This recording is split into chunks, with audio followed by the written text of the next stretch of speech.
আজকে আমরা যেটা পড়বো সেটা হচ্ছে তোমার এক্সপেরিমেন্ট 8।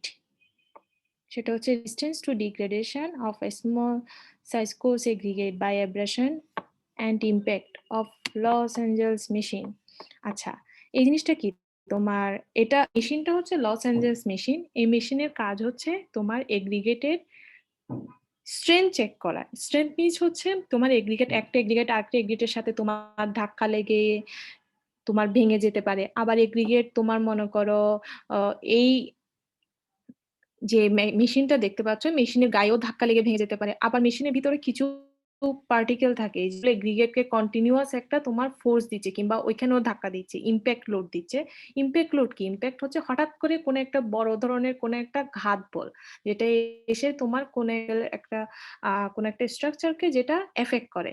তো এই ধরনের সিচুয়েশন গুলোতে যে এগ্রিগেটটা কোপ আপ করে নিতে পারে, লাইক হচ্ছে যে এগ্রিগেটটা ডিউরেবিলিটি মেনটেন করে থাকতে পারে, সে এগ্রিগেট গুলোই নরমালি আমরা ইউজ করে থাকি। এখন কথা হচ্ছে কোথায় ইউজ করব?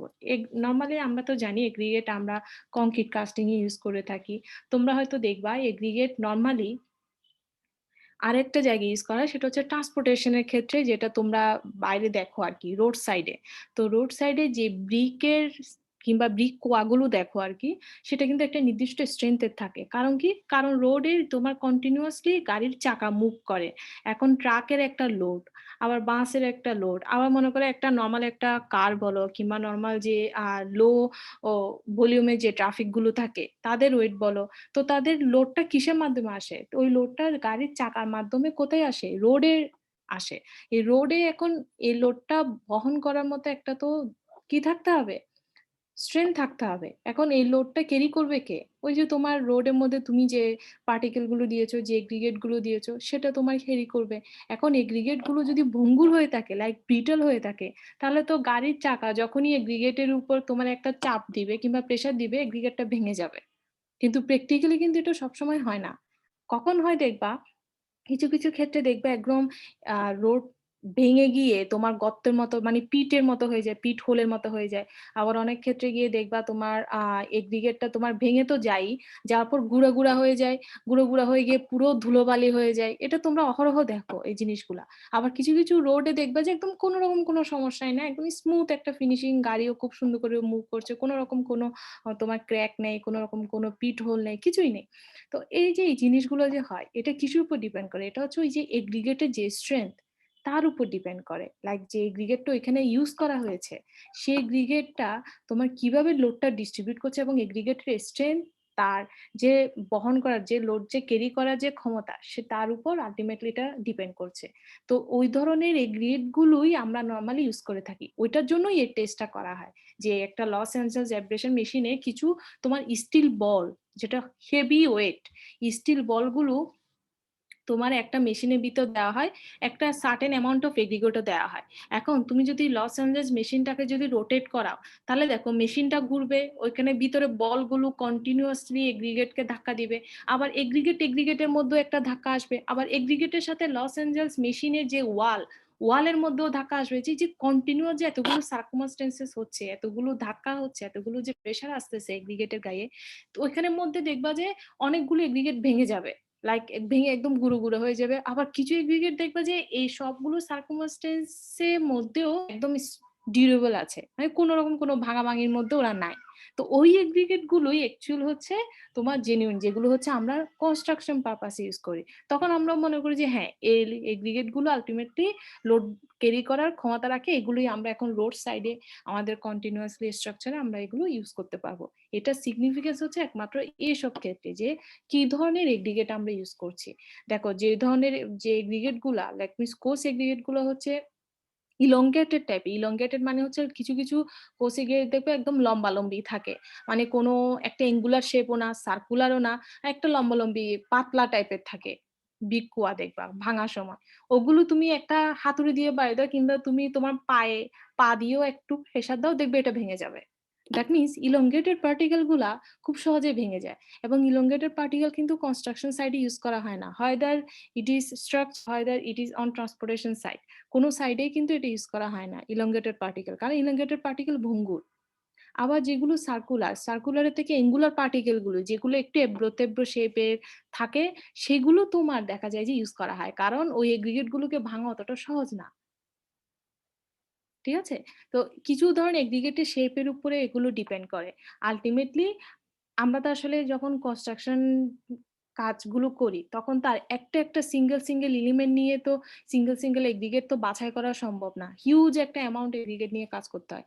সেক্ষেত্রে এই ধরনের টেস্টটা খুবই হচ্ছে তোমার ইফেক্টিভ। কারণ একটা তুমি মনে করো ৫ কেজি, 10 কেজি যত কেজি দিতে চাও না কেন, ওই এগ্রিগেট গুলো সার্টেন একটা অ্যামাউন্ট তুমি মেশিনে দিয়ে দিলা। এখন সে একটা নির্দিষ্ট আমাদের আ প্রেসক্রাইব যে তোমার রোটেশন, সেই রোটেশনে রোটেট করার পর তুমি তার লস এঞ্জেলসে অ্যাব্রেশন টেস্টটা অ্যাব্রেশন ভ্যালুটা বের করলা। অ্যাব্রেশন ভ্যালুটা বের করার মাধ্যমে তুমি বলতে পারবা যে whether it can be used or not. তুমি এটা ইউজ করতে পারবা নাকি পারবা না। এখন এটার জন্য আমাদের এই টেস্টটা করতে হবে। তো এই টেস্টের মেইন অবজেক্টিভ যদি আমরা বলি, তাহলে এই টেস্টের মাধ্যমে আমরা অ্যাব্রেশন ভ্যালুটা জানতে পারবো। মানে কত পার্সেন্ট তোমার এগ্রিগেট ভেঙে গেছে। এটা হচ্ছে অ্যাব্রেশন ভ্যালু। তো অ্যাব্রেশন ভ্যালু যত কম হবে, লস এঞ্জেলস অ্যাব্রেশন ভ্যালু যত কম, তত এগ্রিগেটের স্ট্রেংথ কিংবা ডিউরেবিলিটি তত বেশি বোঝায়। অ্যাব্রেশন ভ্যালু যত বেশি, তার মানে এগ্রিগেটটা তত বেশি ভঙ্গুর। ওই এগ্রিগেটটা ইউজ করা যাবে না। এটা হচ্ছে তোমার টেস্টের মূলনীতি এবং এই টেস্টটা কোর্স এগ্রিগেটের জন্য করা হয়। সেটার জন্য এই যে দেখো smaller then 1.5 inch, that means হচ্ছে 37.5 মিলিমিটার এগ্রিগেট গুলো নিয়ে নরমালি করা হয়। এর থেকে কম আরকি। তো আমরা যদি হিসাব করি নাম্বার ৪ নাম্বার সিবে যেগুলো তোমার রিটেইন করে, আবার ১.৫ ইঞ্চি থেকে নাম্বার ৪ এর ভিতরে যে এগ্রিগেট গুলো আছে এর মধ্যে দিয়ে তোমার কোর্স এগ্রিগেট নিয়ে আমরা কাজগুলো করে থাকি। তারপর হচ্ছে এটার রেফারেন্সটা আমরা বলি STM C131 এ এটা স্ট্যান্ডার্ড হিসাবে ইউজ করা হয়। স্কোপ যেটা আমি এতক্ষণ ধরে যেটা বললাম। দেখো, aggregate undergo substantial wear and tear throughout their life. In general, they should be hard and tough enough to resist crushing, degradation, disintegration. যে তোমার ক্রাশিং মানে হচ্ছে যেটা একদম ভেঙে গুঁড়ো হয়ে যায় প্রেসারের রেসপেক্টে। ডিগ্রেডেশন মানে হচ্ছে বিভিন্ন ওয়েদারের রেসপেক্টে হঠাৎ করে মনে করো রোডের উপর দিয়ে ফর এক্সাম্পল তোমার বিশাল বড় একটা লরি গেল কিংবা ট্রাক গেল যেটার মধ্যে হেভি একটা লোড আছে। ওই লোডটা চাকার মাধ্যমে রোডে ডিস্ট্রিবিউট করলো। এটা তো সবসময় হয় না, কিন্তু হঠাৎ করে এই জিনিসগুলো হয়। এভাবে একবার হচ্ছে, দুইবার হচ্ছে লাইফ টাইমের মধ্যে। তো আস্তে গ্রেড গুলো ডিগ্রেড করে, মানে ডিকে হয়, ক্ষতি হয় ওদের। তো এই জিনিসটা কতটুকু পর্যন্ত হচ্ছে সেটাও তোমার এই টেস্টের মাধ্যমে কিংবা এগ্রিগেটের প্রপার্টির মাধ্যমে এটা তুমি ডিফাইন করতে পারবে যে এগ্রিগেটটা আসলেই এই ধরনের সার্কামস্টেন্সেস গুলো কোপ আপ করতে পারবে কিনা। Furthermore, এবার দেখো, they must be able to adequately transmit load from the pavement surface to the underlying layer. Normally আমাদের যে এগ্রিগেট গুলো থাকে, আমাদের যে রোডে যে থাকে, রোডের মধ্যে তোমার বিভিন্ন লেয়ার থাকে। ফর এক্সাম্পল এটা যদি তোমার টপ লেয়ার, বেস লেয়ার বলি, নিচের লেয়ারটা তোমার সাব বেস হয়, তারপর হচ্ছে সাব গ্রেড হয়, এভাবে করে তোমার রোডের লেয়ারটা হয়। এটা যদি গাড়ির একটা যদি মনে করো চাকা হয়, ফর এক্সাম্পল এটা মনে করো গাড়ির হুইল, যেটা চাকা বলছি, লোডটা ঠিক তোমার এভাবে ডিস্ট্রিবিউট হয়। ঠিক আছে? তো আমরা নরমালি যে জিনিসটা দেখা যায় সে যে এগ্রিগেট গুলো ইউজ করে থাকি, সেই এগ্রিগেট গুলো হচ্ছে দেখবা তোমরা প্র্যাকটিক্যালি কখনো যদি গ্রামে-গঞ্জেও যদি রোড যদি দেখো ঢালাইয়ের সময় দেখবা এই যে বেসমেন্টে যে এগ্রিগেট গুলো ইউজ করা হয় সেটা নরমালি একটু ছোটখাটো। মনে করো একটা নির্দিষ্ট সাইজের, বেশি বড় না। কিন্তু বেসের পরে যে মনে করো যে সাবগ্রেড থাকে সেখানে এগ্রিগেট যেগুলো ইউজ করা হয় সেগুলো বেসের তুলনায় আরো বড়। এভাবে করে। কারণ এটা একটা ড্রেনেজেরও একটা ব্যাপার থাকে। যাতে বৃষ্টির সময় যাতে পানিগুলো যাতে আটকে না থাকে। যাতে এটা সাব বেসের মাধ্যমে যাতে এটা তোমার আল্টিমেটলি কি চারপাশে যাতে ডিস্ট্রিবিউট হয়ে যায়। পানিটা যাতে তোমার আল্টিমেটলি ড্রেনেজ হয়ে যায়। তো এভাবে করে তোমার টেস্ট জিনিসটা করা হয়। তো এখানে যে প্রত্যেক লেয়ারে যে এগ্রিগেটটা ইউজ করছে, এই এগ্রিগেটের একটা সার্টেন অ্যামাউন্ট অফ স্ট্রেংথ থাকতে হবে। যে স্ট্রেংথটা আল্টিমেটলি হুইল লোডেড ক্রাশিং কেও সে মানে তোমার সাস্টেইন করতে পারবে। আবার কোন রকম কোন ওয়েদারিং কোন ডিগ্রেডেশন হলে সেটাও তোমার সাস্টেইন করতে পারবে। আবার কোন রকম কোন ইমপ্যাক্ট লোড আসলে হঠাৎ করে সেটাও তোমার সাস্টেইন করতে পারবে। তো এই জিনিসগুলো হচ্ছে তোমার এই এগ্রিগেটের মাধ্যমেই যাতে লোড গুলো যেহেতু ট্রান্সমিট হয় পেভমেন্টের, এটা হচ্ছে পেভমেন্ট সারফেস। টপ সারফেসকে পেভমেন্ট বলা হয়। বিটুমিনের লেয়ার দিয়ে যেটা দেয়া হয়, কোটিং দেয়া হয়। তো পেভমেন্টের সারফেসে যেহেতু এই ধরনের লোডগুলো আসবে, যেটা আলটিমেটলি এগ্রিগেটের মাধ্যমে ট্রান্সমিট হয়, তাহলে এগ্রিগেটকে আলটিমেটলি আমাকে সার্টেন অ্যামাউন্ট অফ স্ট্রেংথ নিয়ে থাকতে হবে যে এই ধরনের সিচুয়েশন গুলোকে ম্যানেজ করে ডিউরেবল থাকতে পারবে। ঠিক আছে? এটাই হচ্ছে টেস্টের মূলনীতি।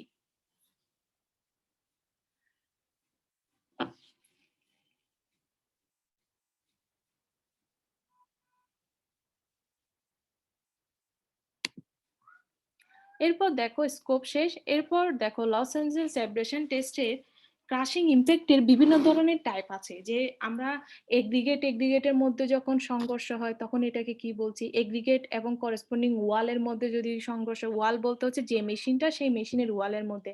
আবার এগ্রিগেট আর স্টিল বলের মধ্যে যদি কোনো সংঘর্ষ হয় তখন কি বলছি। তো লস এঞ্জেলস অ্যাব্রেশন টেস্টে এই ধরনের বিভিন্ন রকম সার্কামস্টেন্সকে এক একটা নাম দিয়ে ডিফাইন করা হয়। ফর এক্সাম্পল দেখো অ্যাট্রিশন বলছে যখন এগ্রিগেটের মধ্যে কোনো ফ্রিকশন হচ্ছে, মানে এগ্রিগেটের মধ্যে ফ্রিকশনের মাধ্যমে কোনো এগ্রিগেট ভেঙে যাচ্ছে কিনা, যদি এটা হয় তখন এটাকে বলা হচ্ছে এট্রিশন। এই ফেনোমেনাকে বলা হয় এট্রিশন। তারপর অ্যাব্রেশন কখন বলছি, যখন ফ্রিকশন কিংবা কোনো রকম কোনো সংঘর্ষ সেটা স্টিল বল এবং এগ্রিগেটের মধ্যে হচ্ছে কিনা। স্টিল বল কি, স্টিল বল যেটা ইম্প্যাক্ট লোড দিবে, যেটা প্র্যাকটিক্যালি ধরে নাও কোনো হুইলের লোডের সার্কামস্টেন্সেস, যেটা হচ্ছে আমরা ল্যাবরেটরিতে যেটা করে থাকি, স্টিল বল দিয়ে তোমার এগ্রিগেটকে কন্টিনিউয়াসলি একটা প্রেসারে কিংবা কন্টিনিউয়াস একটা ধাক্কা কিংবা কন্টিনিউয়াস একটা লোড দিতে থাকি যে এগ্রিগেটগুলো ভেঙে যাচ্ছে কিনা স্টিল বলের ধাক্কার কিংবা ফ্রিকশন কিংবা ইম্প্যাক্টের জন্য। এটাকে বলা হচ্ছে অ্যাব্রেশন, যখনই তোমার স্টিল বল এবং এগ্রিগেটের মধ্যে জাস্ট সংঘর্ষ হচ্ছে। ক্রাশিং মানে হচ্ছে যখনই তোমার এগ্রিগেটটা ডিরেক্ট তোমার ওয়ালের সাথে ধাক্কা খাচ্ছে, এই ধাক্কার জন্য তোমার কোনো এগ্রিগেট ভেঙে যাচ্ছে কিনা, এই ফেনোমেনাকে বলা হয় তোমার ক্রাশিং। ইম্প্যাক্ট মানে আমরা জানি হঠাৎ করে কোনো একটা বলা নাই কওয়া নাই যদি কোনো একটা লোড যদি তোমার পরে, যেটা আমরা ফিজিক্সেও পড়ে আসছি জিনিসটা। তো ইম্প্যাক্ট এই যে লোডটা, এটা যখন হচ্ছে স্টিল বলটা, মনে করো যখনই লস এঞ্জেলস অ্যাব্রেশন মেশিনটা তো আসলে রোটেশনের মাধ্যমে এটা কাজ করে। তো যখনই মনে করো স্টিল বলটা নিচ থেকে উপরে যাচ্ছে রোটেশনের মাধ্যমে, আর এগ্রিগেটের উপর গিয়ে যখন হঠাৎ করে যখন একটা বল কিংবা সার্টেন অ্যামাউন্ট অফ বল যখন এগ্রিগেটের উপর পড়ছে, তার মানে এটা একটা নির্দিষ্ট হাইট থেকে হঠাৎ করে এগ্রিগেটের গায়ে একটা ইম্প্যাক্ট দিচ্ছে। তো এটার মাধ্যমে যদি কোনো কিছু যদি ভেঙে যায়, এগ্রিগেটের কিছু যদি ভেঙে যায়, তখন সেটাকে বলা হয় ইম্প্যাক্ট লোডের মাধ্যমে জিনিসটা হচ্ছে। তাহলে চারটা ফেনোমেনা আমরা দেখলাম, একটা হচ্ছে অ্যাট্রিশন, অ্যাব্রেশন, ক্রাশিং এবং করেসপন্ডিং ইম্প্যাক্ট। এরপর আসি তোমার যে ভ্যালুটা, অ্যাব্রেশন ভ্যালুটা, যেটা আমি বললাম নর্মালি আমাদের একটা সার্টেন পার্সেন্টেজ পর্যন্ত আমরা অ্যালাউ করে থাকি কনস্ট্রাকশন সাইডে, এত পার্সেন্টেজ যদি অ্যাব্রেশন ভ্যালু হয় ইউজ করব, আদারওয়াইজ এটা ইউজ করা যাবে না, that means it is not suitable. তো সেটার জন্য বলা হচ্ছে যে অ্যাব্রেশন ভ্যালু যদি তোমার less than or equal to এরকম যদি 40% হয়, তাহলে এটা যে কোনো রোডের জন্য বেস মেটেরিয়াল হিসেবে, বেস মেটেরিয়াল কাকে বলছে জানো, এই যে এটা হচ্ছে বেস। তো বেস সাবগ্রেড আছে না, তো বেস মেটেরিয়াল হিসেবে ইউজ করার জন্য এটা পারফেক্ট কিংবা ইউজ করা যাবে। লাইটলি ট্রাফিক রোড, যেখানে নর্মালি ট্রাফিক তোমার নর্মাল কন্ডিশনে যেটা অ্যাভেলেবল পাওয়া যায়, ওই ধরনের রোডের জন্য তুমি এটা ইউজ করতে পারবা, যদি 45% কিংবা এর কমে হয়। কম হলেও তো অবশ্যই ভালো। আর যদি এটা যদি 30% এর কমে পাও তাহলে তো আরো ভালো। তো যেটা যেটা বললাম, অ্যাব্রেশন মানে হচ্ছে তোমার এগ্রিগেট ভাঙাভাঙি হওয়ার পর যতটুক এগ্রিগেট সাস্টেন রয়ে গেছে, এটাকে বলা হচ্ছে অ্যাব্রেশন ভ্যালু আলটিমেটলি। আর অ্যাব্রেশন ভ্যালুটা জিনিসটা হচ্ছে তোমার ভেঙে যাওয়ার পর তোমার যতটুক পরিমাণ, মনে করো 45% অ্যাব্রেশন মানে হচ্ছে তোমার একটা 100% এগ্রিগেটের মধ্যে 45% এগ্রিগেট তোমার জিনিসটা ভেঙে গেছে, আর রেস্ট আদার তোমার কত পার্সেন্ট, 55% এগ্রিগেট তোমার রয়ে গেছে। তো এই যে তোমার তার মানে অ্যাব্রেশন ভ্যালু যত কম হবে তত তোমার ভালো। যদি 30%, তার মানে বুঝাই হচ্ছে প্রতি 100% এগ্রিগেটের মধ্যে তোমার 30% এগ্রিগেট ভেঙে যাবে বিভিন্ন লোডিং কন্ডিশনে, বাট 70% এগ্রিগেট তোমার সাস্টেইন করবে। এটা হচ্ছে অ্যাব্রেশন ভ্যালু, মানে তোমার পার্সেন্টেজটা এভাবে ইন্ডিকেট করে। তো যত পার্সেন্টেজ কম তত তোমার ভালো। মানে তোমার ভাঙাভাঙি হয়ে গেছে, কতটুক হয়ে গেছে 45%, ওকে এটা ইউজ করা যাবে। 30% সেটা আরো ভালো ইউজ করা যাবে। ঠিক আছে? তো এটা হচ্ছে আলটিমেটলি পার্সেন্টেজটা এভাবে ডিফাইন করা হয়। তো আমরা টেস্টের মাধ্যমে আরো বুঝবো জিনিসটা আসলে কিভাবে করে।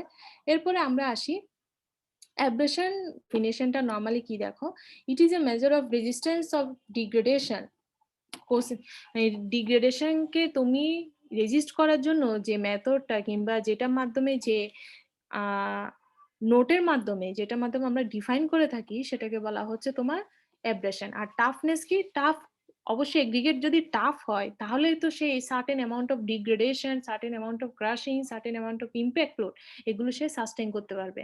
তো এটাকে বলা হচ্ছে এই ঘটনাগুলোকে মেজার করার জন্য এগ্রিগেটে যে প্রপার্টিটা সবার আগে আসে সেটা হচ্ছে টাফনেস। এগ্রিগেট যত টাফ হবে সে তত বেশি ডিউরেবল হবে। এটা হচ্ছে টাফনেসের তোমার ডেফিনেশন। এরপরে আসি আমরা কিভাবে টেস্টটা করব। টেস্টটা নরমালি করা হয়, এখানে দেখো আমাদের ল্যাবে স্টিল বল আছে, তোমাদেরকে ভিডিও দেখানো হবে স্টিল বল।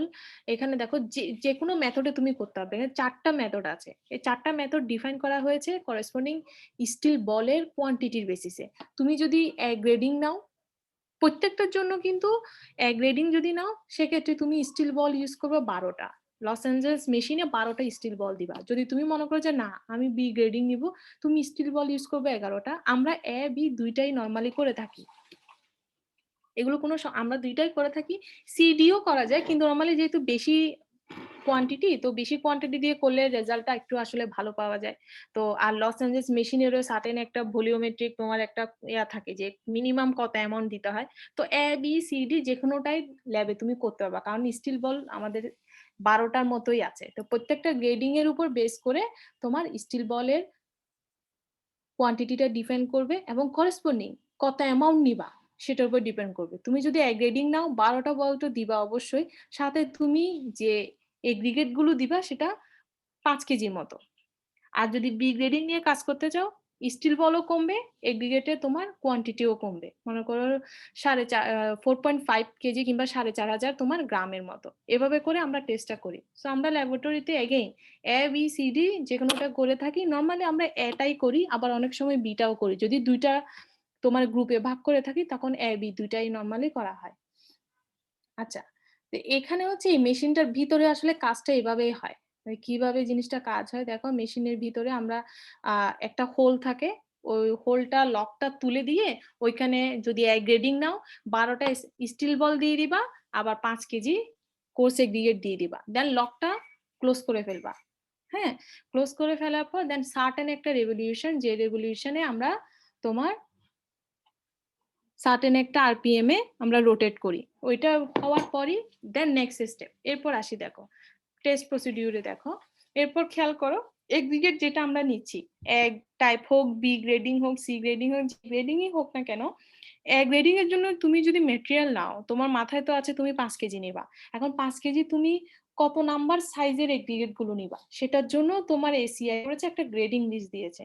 যদি গ্রেডিং নাও তার জন্য তোমার এমন ভাবে নিতে হবে যাতে 1.5 ইঞ্চিতে পাস করে এবং 1 ইঞ্চিতে রিটেন করে, এরকম যাতে 1250 গ্রামের মতো থাকে। এগেন 1 ইঞ্চিতে পাস করবে এবং 4.5 3.5 ইঞ্চিতে তোমার করবে, এটা রিটেন করবে, সেরকম যাতে তোমার 1250 থাকে। এভাবে করে করে এই 4টা সিভের মধ্যে যাতে টোটাল 1250 অ্যাড করে 5000 গ্রাম কিংবা 5 কেজির মতো তোমাকে নিতে হবে। আর যদি বি গ্রেডিং নাও তাহলে এত কিছু দেখার দরকার নাই, শুধুমাত্র 2টা সিভ নিয়ে চিন্তা করবা যে তোমার 19 মিলিমিটারে যদি পাসিং হয় আর 12.5 এ যদি রিটেন করে ওরকম 2500 নিবা, আবার 12.5 এ পাসিং এবং 3/8 এ রিটেন করছে এরকম তুমি 2500 নিবা। এভাবে করে করে 4 থেকে আমরা কি করে থাকি এগ্রিগেটটা চুজ করে থাকি। এটা তোমার উপর ডিপেন্ড করবে তুমি কোন ধরনের গ্রেডিং নিয়ে কাজ করছো আর কি, সেই গ্রেডিং নিয়ে করেসপন্ডিং তোমাকে আগাতে হবে। এরপর এক্সপেরিমেন্টটা খেয়াল করো, তুমি যদি গ্রেডিং নিয়ে কাজ করো 5000 তোমার রেডি আছে, 12টা স্টিল বলো তোমার রেডি আছে, তুমি ওই যে লক খুলে ওইখানে তুমি মেশিনের মধ্যে দিয়ে লকটা ক্লোজ করে দিলা। তারপর কাজ হচ্ছে মেশিনটাকে রোটেট করতে হবে একটা স্পিডে। স্পিডটা কত? 30 থেকে 33 আরপিএম ওইখানে সেট করা যায়। এত আরপিএম এ তুমি 500 রেভলিউশন দিয়ে দিবা, ও অটোমেটিক 500টা রেভলিউশন হওয়ার পর এই 30 থেকে 33 আরপিএম এ 500টা রেভলিউশন করার পর অটোমেটিক সে স্টপ হয়ে যাবে। নরমালি এরকম রেভলিউশন করতে তোমার এক একটা গ্রুপের যদি 4টা গ্রুপ হয় পার গ্রুপের ক্ষেত্রে 45 মিনিট থেকে তোমার 50 মিনিটের মতো লাগে। এই লক খোলা দেওয়া আবার এটা তোমার নামিয়ে ফেলা সব মিলিয়ে 50 মিনিটের মতো লাগে একটা গ্রুপের জন্য। এটা একটু লেন্দি তোমার এই টেস্ট আর কি, বুঝতে পারছো? তো এটা করার পর তোমার যেটা হবে সেটার পর হচ্ছে এই যে রেভলিউশনে মনে করো 40 মিনিট পর মেশিন স্টপ হয়ে গেল। স্টপ হয়ে যাওয়ার পর তুমি আগে লক খুললা, খোলার পর একটা ট্রেতে ওই সবগুলো ঢালবা। ওইখানে দেখবা তুমি যে 5 কেজি যে ম্যাটেরিয়াল যে দিয়েছো ওইখানের মধ্যে অনেক, কিংবা যদি ম্যাটেরিয়াল যদি ভালো হয়ে থাকে, এগ্রিগেটটা যদি ডিউরেবল হয়ে থাকে, তুমি গুঁড়া গুঁড়া পাবা খুবই কম। আর যদি এগ্রিগেট যদি খারাপ হয়ে থাকে তুমি প্রচুর গুঁড়া পাবা। দেখবা হচ্ছে তোমার অনেক গুঁড়া গুঁড়া হয়ে গেছে। তো এখন তোমার কাজ হচ্ছে ওই ট্রেতে করে সব এগ্রিগেট যা যা আছে সব এগ্রিগেট নেওয়ার পর সেটাকে 12 নাম্বার সিপ দিয়ে পাস করা। 12 নাম্বার সিপ মানে হচ্ছে 1.7 মিলিমিটার সিপ দিয়ে পাস করা। মানে কতটুক রিটেইন করছে কতটুক পাস করছে, যেটা পাস করে গেছে সেটাই হচ্ছে অ্যাব্রেশন। আর যেটা রিটেইন, সেই রিটেইনটাই হচ্ছে ওই যে পাস করে গেছে সেটা হচ্ছে যে 30% 45% যতটুক পাস করে, যেটা তুমি ক্যালকুলেশনের মাধ্যমে বের করবা। আর যেটা রিটেইন করে গেছে সেটাই হচ্ছে অ্যাকচুয়াল এগ্রিগেট অ্যামাউন্ট, যেটা কতটুক এখন বর্তমানে তোমার আছে আর কি। তো সেটার উপর বেস করে তুমি অ্যাব্রেশন ভ্যালুটা বের করবা। আচ্ছা, তো 12 নাম্বার সিপ দিয়ে তুমি এটা পাস করানোর পর যেটা রিটেইন আছে সেটা হচ্ছে তোমার W2। তোমার W1 হচ্ছে যেটা 5 কেজি, আর W2 হচ্ছে যেটা রিটেইন আছে। তখন W1 মাইনাস W2 করে ডিভাইড বাই যদি W1 করো তাহলে কত পার্সেন্ট তোমার আলটিমেটলি শেষ হয়ে গেল সেটা তুমি পেয়ে যাবা। দ্যাট মিনস অ্যাব্রেশন কত পার্সেন্ট হলো সেটা পেয়ে যাবা। তাহলে 12 নাম্বার সিপ দিয়ে যে পাস করেছে সেটা তুমি অটোমেটিক ওই ক্যালকুলেশনের মাধ্যমে পেয়ে যাচ্ছ।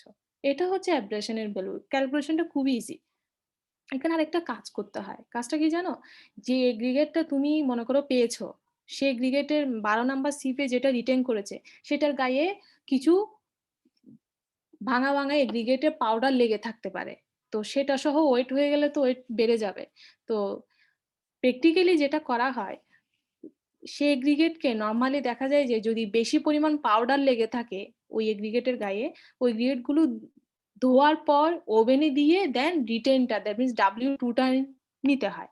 আমরা অনেক সময় করি কি, যখন দেখি যে না অত বেশি পাউডার না, আমরা কি করি একটু ভালো করে একটু টাওয়েল দিয়ে মুছে দেন W2টা নিই, রিটেনটা আর কি, W2টা নিই। তো এটাও করলে হয়, অথবা তুমি ধোয়ার পর ওভেনে দিয়ে ড্রাই করে দেন W2টা মেজার করলা, এটাও হয়। এটা হচ্ছে ওভারঅল টেস্ট আর কি। এই যে W1 মাইনাস W2, তুমি কোন গ্রেডিং নিচ্ছ সেটা এখানে লিখে দিবা। নাম্বার অফ বল যে গ্রেডিং এর আন্ডারে যতটা, weight of retain 12 number sheep, number 12 sheep দিয়ে কতটুকু রিটেইন করছে সেটা তোমার W2। তাহলে W1 মাইনাস W2 করলে ডিভাইড বাই W1 করলে তুমি অ্যাব্রেশন ভ্যালু পাচ্ছ। তাহলে এখন যদি আমি একটা কোশ্চেন করি, ফর এক্সাম্পল আমি 12 নাম্বার সিপ না দিয়ে 8 নাম্বার সিপ দিলাম, তাহলে এখন বলো তো অ্যাব্রেশন ভ্যালু বাড়বে নাকি কমবে? কেউ একজন বলো। ম্যাম কমবে। কমবে? শিওর?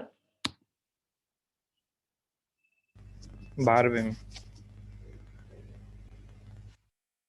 যেটাই বলো না কেন সেটা তো জাস্টিফাইড হতে হবে।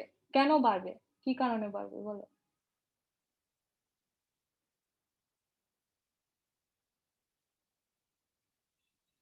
কি কারণে বাড়বে? ম্যাম 8 নাম্বারের মানে সিভের ওপেনিংটা বেশি ম্যাম, এই জন্য। আচ্ছা, তো ওপেনিং বেশি হলে ওই দিক দিয়ে বেশি এগ্রিগেট পাস হয়ে যাবে তাই না? ওপেনিংটা বড় মানে কি তোমার এগ্রিগেট বেশি পাস হয়ে যাবে না, নাকি রিটেন বেশি করবে, পাস হবে কোনটা? বেশি। পাস হবে বেশি। আর যেটা পাস, যত বেশি পাস হবে তত অ্যাব্রেশন ভ্যালু বাড়বে। এটাই তো টেকনিক। কারণ ওটাই যত বেশি পাস হবে তার মানে রিটেনটা তুমি কম পাবা। তো রিটেন কম পাওয়া মানে W1 মাইনাস W2 যদি কম হয় তাহলে এই ভ্যালুটা বেড়ে যাবে W1 মাইনাস W2। তো এটাই পার্সেন্টেজ করলে তো ওইটাই ভ্যালু, বাড়তি ভ্যালু, বেশি ভ্যালু পাবা, তাই না? তো এগুলো কিন্তু বেসিক, এই জিনিসগুলো কুইজের জন্য ইম্পর্টেন্ট। এই যে এখন ভাইবা নিব, ভাইবার জন্য ইম্পর্টেন্ট। আচ্ছা, এই এতটুকু পর্যন্ত। আচ্ছা, আরেকবার বলবো। 12 নাম্বার সিপ দিয়ে আমাদের according to code requirement 12 number sheep দিয়ে আমরা রিটেন করে যেটা পাবো সেটাই W2, এবং সেটার বেসিসে যেটা থাকবে সেটাই হচ্ছে আমার অ্যাব্রেশন ভ্যালু। এখন আমার কথা হচ্ছে আমি 12 নাম্বার সিপ না দিয়ে বলে দিলাম 8 নাম্বার সিপ দিয়ে করলে অ্যাব্রেশন ভ্যালু বাড়বে নাকি কমবে? কি বলবা? 8 নাম্বার সিপ দিলে কি হবে? অ্যাব্রেশন ভ্যালু কমবে নাকি বাড়বে?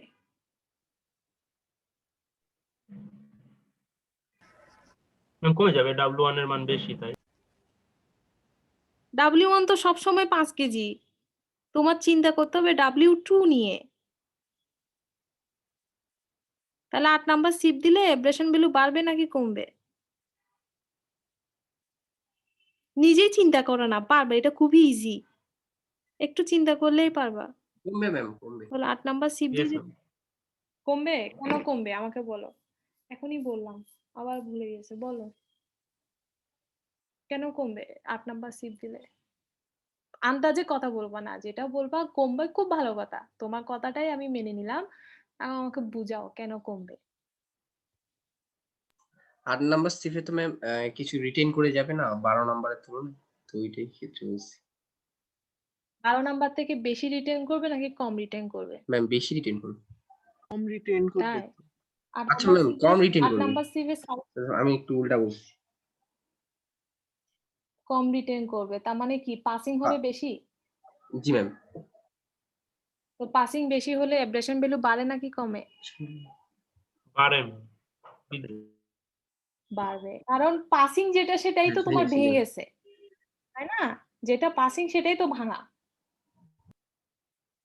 তার মানে সিভের সাইজ, আমি দেখো এখানে কিন্তু দুইটাই ইম্পর্টেন্ট জিনিস, যেটা স্টুডেন্টরা মেনলি ভুল করে। নাম্বার বলে এক জিনিস, সাইজ বলে কিন্তু আরেক জিনিস। যত নাম্বার তার কিন্তু সিপ সাইজ কিন্তু ওভাবে কমতে থাকে। লাইক নাম্বার 8 বলছি, তার সিপ সাইজ কিন্তু 2.36।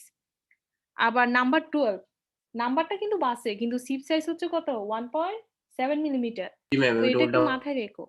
উল্টা।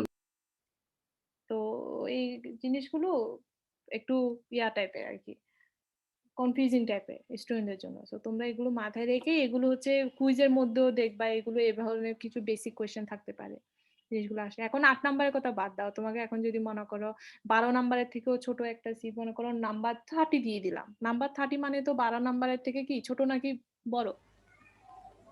ছোট। ছোট। তাহলে নাম্বার 30 হলে অ্যাব্রেশন ভ্যালু বাড়বে নাকি কমবে, কমবে? তখন পাসিং আরো কম হবে। পাসিং আরো কম হবে, তাহলে অ্যাব্রেশন ভ্যালু কমবে, তাহলে ওই ম্যাটেরিয়ালটা তুমি খুব ইজিলি ইউজ করতে পারবা, তাই না? কিন্তু প্র্যাকটিক্যালি কোনটা দিয়ে করতে হবে? প্র্যাকটিক্যালি নাম্বার 12 দিয়ে করতে হবে, ঠিক আছে? জি ম্যাম। আচ্ছা, এখন এটা নিয়ে কোনো কোশ্চেন আছে? এখানে কি কি কোশ্চেন আছে? Assignment question. How is the abrasion charge selected for Los abrasion test? আচ্ছা, চার্জ মানে হচ্ছে ওইগুলো তোমার স্টিল বলের কথা বলছে। Right down the number of spare weight, এটা অলরেডি দেওয়া আছে, এটা দেখে দেখেই তোমরা পারবা। What is the significance of Los Angeles abrasion test? অনেক সিগনিফিকেন্স বলেছি, সো এটা আর নতুন করে বলার কিছু নাই। What is the rational speed and number of total revolution? এটা তো এক লাইনের কোয়েশ্চেন। 500 রেভলিউশনে 30 থেকে 33 আরপিএম, তাই না? এটা দেওয়া হয়। এখন আমরা একটু টেস্টে একটু দেখে নিই, ভিডিওতে একটু দেখে নিই।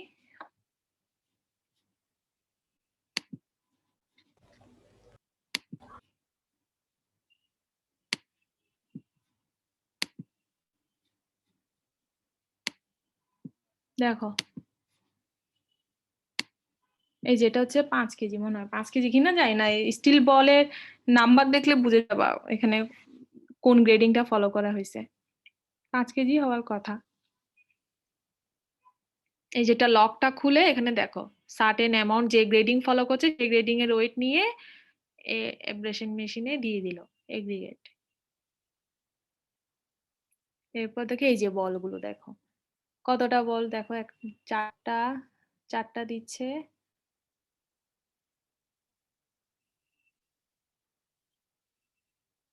তারপর আরো 4টা নিল, 8টা।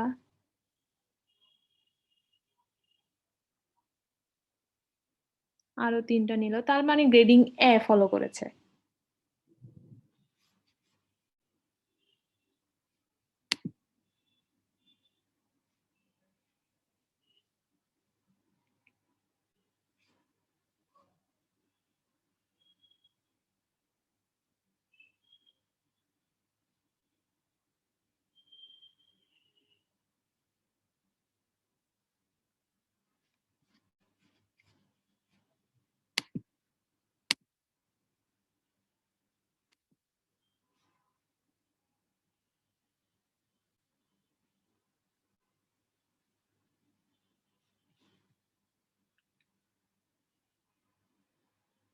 এটা লক করবে, দাঁড়াও, লক করতে একটু সময় নেই, আমি লক করাটা কেটে দিচ্ছি।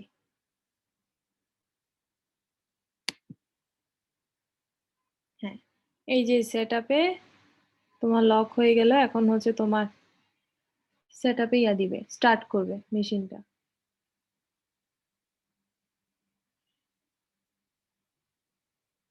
এটা কিন্তু হিউজ একটা সাউন্ড পলিউশন হয়। সাউন্ড পলিউশনটা কিন্তু এটার জন্য আশেপাশে ওই দিন ল্যাবে আর কেউ ক্লাস নিতে পারে না এই মেশিনের, যে এভাবে করে রোটেট করবে। এটা কতটা রোট দিবে? 500টা রোটেশন দিবে। কত স্পিডে? 30 থেকে 33 আরপিএম এ।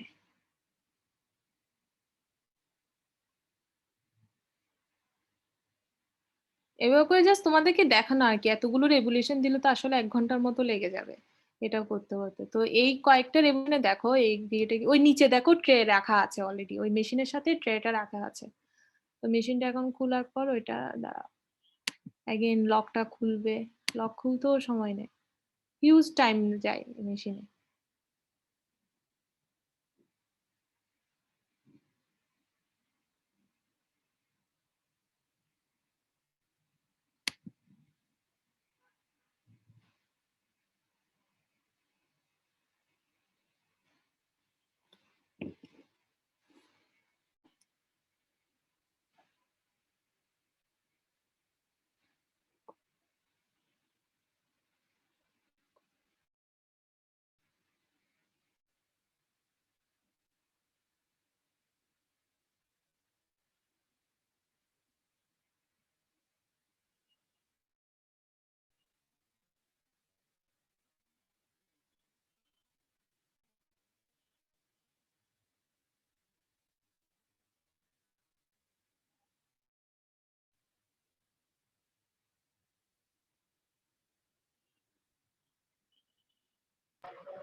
ম্যাম ওইটা কি 12 নম্বর সিভ? হুম, সিভ না, সিভ না, এটা ট্রে। এই ট্রে থেকে নিয়ে এখন সিভিং এ দিবে আর কি, বুঝছো? বলগুলো নিয়ে ফেলবে, তারপর হচ্ছে সিভিং এ দিবে 12 নাম্বার সিভ দিয়ে। কারণ সিপ তো গোল আকৃতি ছোট, ওইখানে তো সবগুলো নেওয়া যাবে না, বল সহ সব তো পড়ে যাবে। কয়েকটা রেভলিউশনে দেখো নিচের দিকে অনেকগুলো ভেঙে গেছে অলরেডি, পাউডার ফর্ম করছে।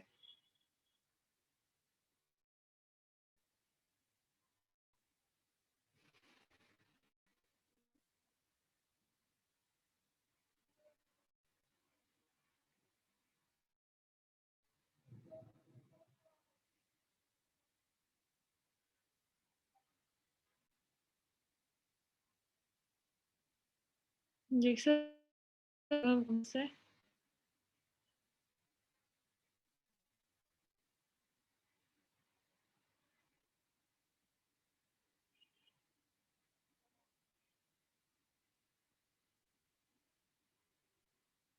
এখানে আসলে উনি ওয়েটটা নিচে হচ্ছে, এটা নেওয়ার দরকার ছিল না। ওনার যেটা করতে হবে সেটা হচ্ছে, এটা আরেকটা পার্ট হতে নাই, যেটা করতে হবে সেটা হচ্ছে যে নাম্বার, যে আমাদের যে সিপ গুলো আছে এখান থেকে 12 নাম্বার সিপ বের করে জাস্ট ওই গামলাটার মধ্যে তোমার যেগুলো রিটেন করবে সেটা রেখে দেন ওয়েট নিবে, বুঝছো? ওইটা হচ্ছে তোমার টেস্ট প্রসিডিউর আর কি। এখানে উনি সিভিংটা না করে ফার্স্টে লাস্টে ওয়েট নিয়ে নিছে, যেটা আসলে করা হয় না। মেইনলি হচ্ছে ফার্স্টে 12 নাম্বার সিপ দিয়েই জিনিসটা করা হয়, দেন ওয়েট নিবে। এটা হচ্ছে তোমার W2।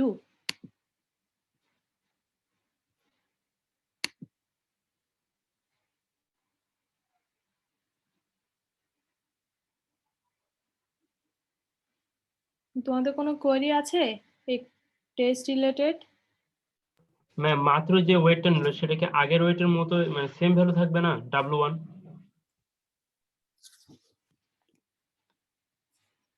হ্যাঁ, এটা তো সেম ভ্যালু থাকবে, এটার কোনো দরকার নাই। তুমি যেটা নিবে সেটা হচ্ছে 12 নাম্বার সিভিং এ সিভ করে রিটেন নেওয়ার পর সেটাই তুমি ওয়েট নিবা, W2। বুঝতে পারছো? এখন মাত্র যে সিভিং তোমার ওয়েট নিল, সেই ওয়েটের এখন কোনো দরকার নাই। এই ওয়েটটা নেওয়ার দরকার ছিল হচ্ছে 12 নাম্বার রিটেন করার পর ওই বলে নেওয়ার পর দেন হচ্ছে ওইটা নেই, ওইটা হচ্ছে W2।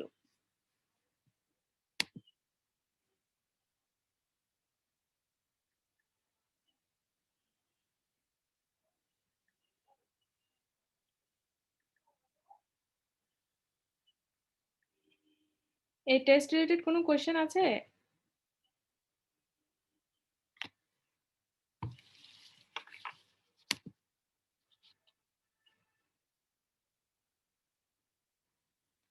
বল 11 না 11 নয়, এর জন্য তো 12। ওয়েট অফ W1 এটা সব সময় 5000 গ্রাম, 4180। টোটাল ওয়েটটা লিখি, আরেকটা স্যাম্পলের জন্য দিই 4500, যেটা বি গ্রেডিং এর জন্য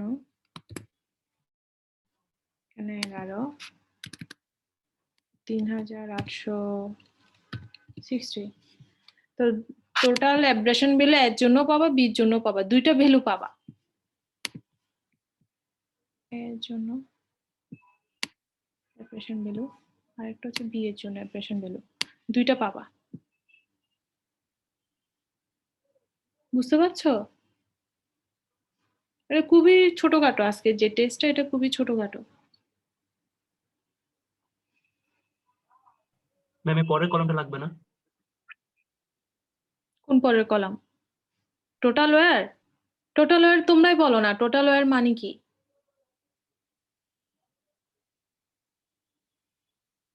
টোটাল ওয়্যার কত, সেটা কত? এটা তো তোমাদের জানার কথা। টোটাল ওয়্যারটাও কত? W1 দিয়েছি, W2 দিয়েছি, তাহলে টোটাল ওয়্যার কত?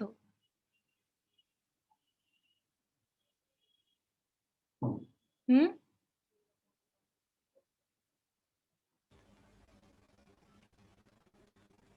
$820 নিউটন। এক্স্যাক্টলি। কতটুকু? এটা হচ্ছে গ্রামে দিবা। W1 মাইনাস W2 তো হচ্ছে ওইটা টোটাল ওয়্যার। দ্যাট মিন যেটা পাস হয়ে গেছে সেটাই গ্রামে ভ্যালুটা আর কি। ঠিক আছে? জি ম্যাম। আচ্ছা,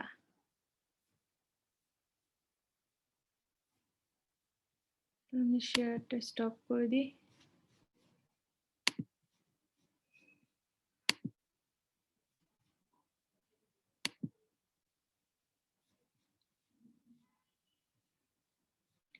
তোমাদের কুইজের মার্কসটা অবশ্য পরেও বলতে পারবো। ফার্স্টে হচ্ছে ইয়াটা নিয়ে নিই, তোমাদের অ্যাটেন্ডেন্সের সাথে কিছু করি আর কি। 130 প্রেজেন্ট আছো?